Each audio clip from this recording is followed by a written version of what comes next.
घरवा मेरे, घरवा मेरे, चले डुबकी लागे पीछे घरवा मेरे। Recording by Sargam Studio, Bodh Gaya।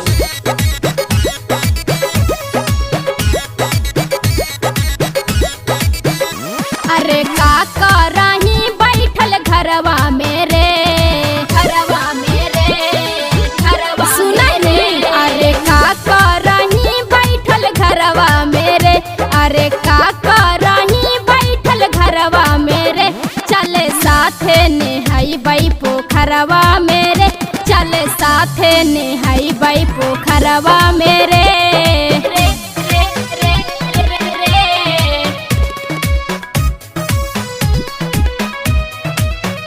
चले डुबकी लागे पीछे घरवा मेरे।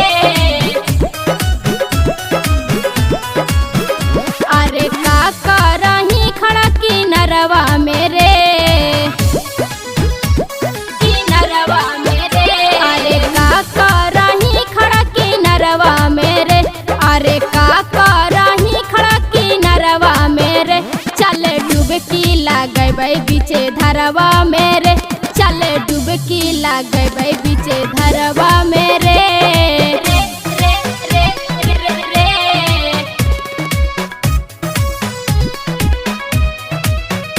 चले डुबकी लागे बीचे धरवा मेरे।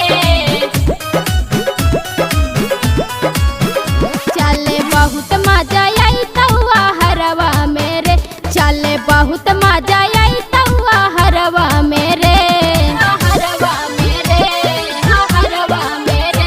चले बहुत मजा आई तहुआ हरवा मेरे, चले बहुत मजा आई तहुआ हरवा मेरे। चले डुबकी लागे बीचे धरवा मेरे, चले डुबकी लागे बीचे धरवा मेरे।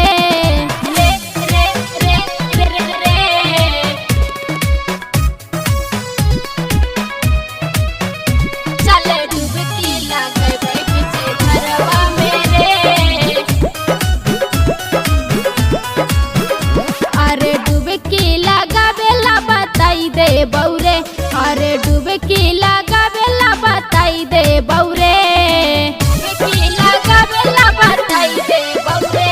अरे डुबकी लगावेला बताई दे बौरे, अरे डुबकी लगावेला बताई दे बौरे। तोरा पनिया में तेरे ला सिखाई दे बौरे, तोरा पनिया में तेरे ला सिखाई दे बौरे। तोरा डुबकी लगावेला बताई दे बौरे, तोरा डुबकी लगावेला बताई दे बौरे। ज्योति सोना के बतिया तू मानी ले रे, चले डुबकी लागे बीचे